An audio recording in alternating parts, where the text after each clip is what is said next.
The Adventures of the Dreaming Knight. Once upon a time, there was a very kind gentleman named Alonso Quijano.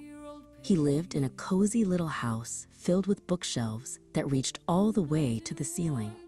Alonso loved to read stories of brave knights who rescued people and went on grand adventures. He kept his favorite books in a special trunk called El Cofre de los Cuentos. He read so much that sometimes it seemed he could smell the flowers of the castles and hear the trot of the horses.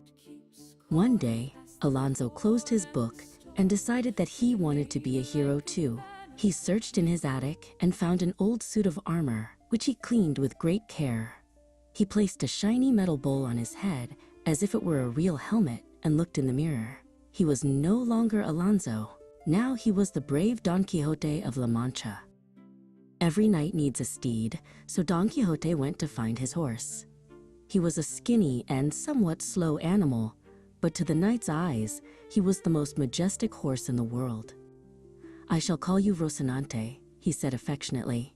Rocinante whinnied softly, as if he knew they were about to start an incredible journey. Don Quixote knew that knights always carry a companion. Because of this, he called his neighbor Sancho Panza. Sancho was a short man with a round face and a very kind heart. Although Sancho preferred eating a good piece of cheese and resting, he agreed to go with his friend because he loved him very much. Sancho mounted his little gray donkey and prepared his saddlebags with plenty of food. And so the adventure began. The two friends set out along red dirt paths and yellow fields. The sun shone brightly over them.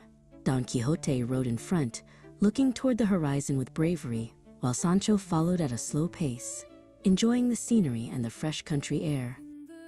Suddenly, Don Quixote stopped in his tracks. "Look, Sancho, huge giants with long arms," he shouted, pointing toward a hill. In reality, they were windmills moving their blades in the breeze.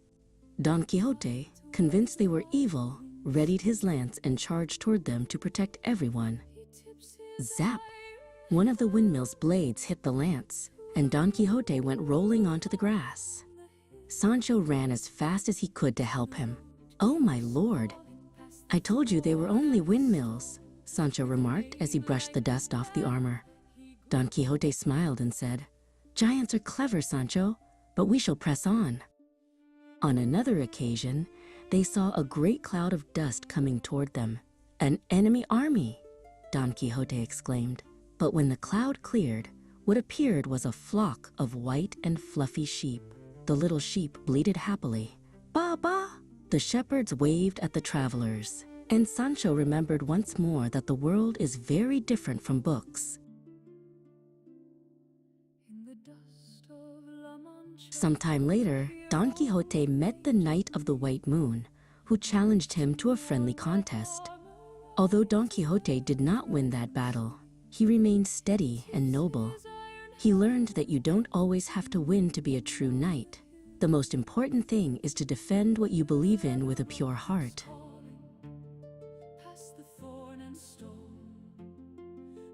Finally, the two friends decided it was time to return home.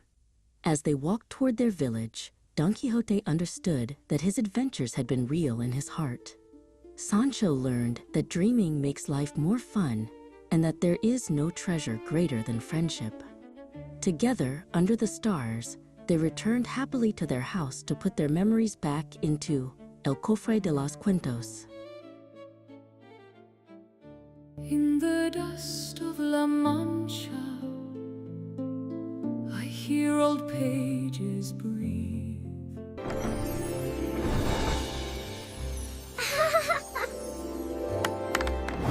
El Cofre de los Cuentos